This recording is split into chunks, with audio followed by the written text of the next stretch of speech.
Parenting in the 21st century is ever evolving, and while you balance work, kids, and your sanity, it's easy to feel discouraged. Welcome to the Super Parent Syndrome with your host, Dr. Nick Fanning. Hey, super parents. And I really mean that, because if I think about it, when you guys are actually listening to these things, you're either most of us are multitasking. We're probably cooking or cleaning. We just got into working out. We're driving somewhere. Probably take our kids someplace, or off to work. I mean, if you think about all that we have to do in order to, one, provide for our families, two, have enough balance in our families' lives in order to make sure that their little emotional cups are filled and taken care of. And then at the same time, probably a spouse, probably a business, and then obviously ourselves. It's a lot to handle. That's the whole reason why I created this, because I struggled with this. You know, it comes down to the fact of, like, what can I do to help push myself for, one, more balance, for more satisfaction in life, and yet not just go completely mental trying to do it all. So thank you for listening. I really, truly appreciate it. So I want to let you know that today's episode is another little life hack that you can use to continue to make sure that you're on the right path and reduce some stress because you know things are taken care of. And so it comes down to this, is that yesterday in my small town, we had our monthly tornado test. And this monthly tornado test happens every first Monday at noon.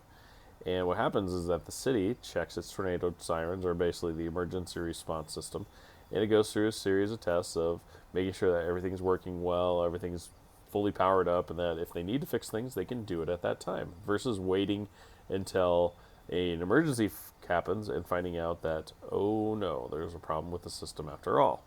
So it got me thinking, is that I figured I should probably share some of our systems that we use in our coaching program. So in our coaching program, we have a series of check-ins. So ultimately, we set up, we kind of go through this discovery process of how you envision life to be, a year from now, 5 years from now, but ultimately breaking that into chunks of every 90 days, okay? And then from that 90 days, and those being big benchmarks, we want to make sure that there's like small little, water stations, along the way. So as you're trying to go to 90 days, that you have that 30 and 60, these big key points where we stop and reflect, okay? Now, we break that up even further into every Sunday, or you can do this Monday morning or Saturday if you depends, but whenever your weekend in your mind is, we want to take a moment to reflect about, hey, how did the week go? What was great? What was terrible? What are you struggling with? Where do we need to course correct?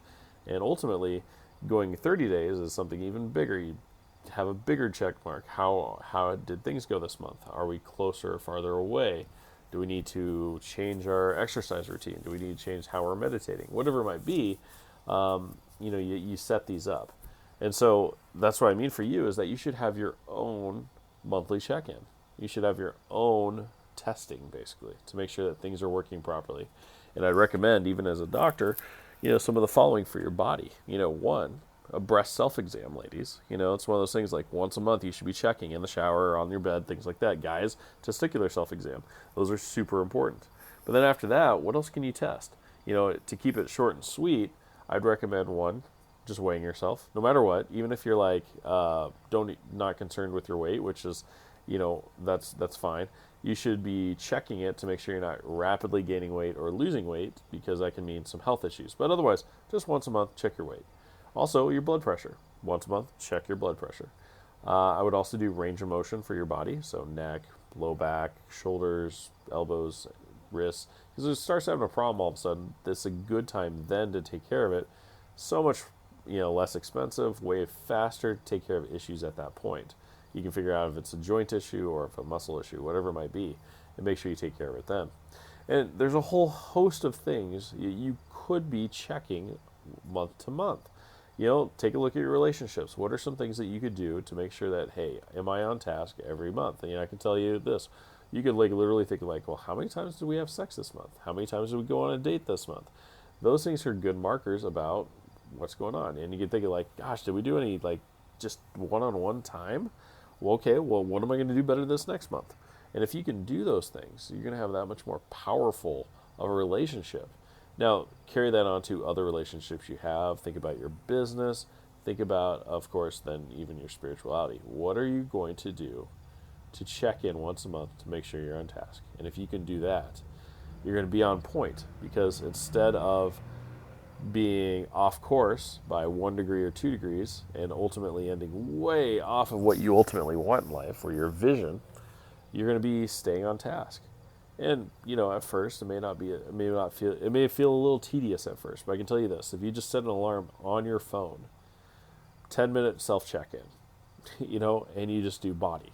And then next week is 10-minute self-check-in. And, every week has its own motto, if you'd like to say. Really, you're just doing this check-in once a month, and it's not taking a whole lot of time, but man, is it getting you valuable information. And at first, it may not be giving you a whole lot of valuation, like, hey, I'm fine, hey, I'm fine, hey, I'm fine. But then you notice that something's just 5 degrees different. Like, oh, well, I can't turn my head as much as I can to the right. Or, oh, wow, I gained 3 pounds this month. Then that's something to think, like, oh, I gained 3 pounds. What? Okay, we'll see what next month looks like. And if next month you're like, man, I gained another 3 pounds, what is going on? That allows you and gives you the ammunition you need to make some real great changes. Or maybe being like, gosh, that's 6 pounds in 2 months. I better go see my doctor, see what the heck's going on here, because I have no idea why this is happening. Make sense? I hope this is helpful. I can tell you this: if you start doing this on all areas of your life and you purposely do it, it's incredibly powerful and totally worth your time. So just like my town has enough time to check its tornado sirens, you have enough time to check yourself. So, Dr. Nick Fanning, I hope this really helps you out. What I would love for you guys is that if you came up with some sort of idea that you're going to do once a month, please let me know. Like, instant message me, direct message me, whatever it is. I would love to hear that. And if you do, I will feature it on a future episode, because, hey, let's spread some love here. All right. Anyway, folks, have a great day. Thanks for listening to another episode of the Super Parent Syndrome. Please be sure to visit peptalksforparents.com for more content and our free newsletter. And remember, you are not alone.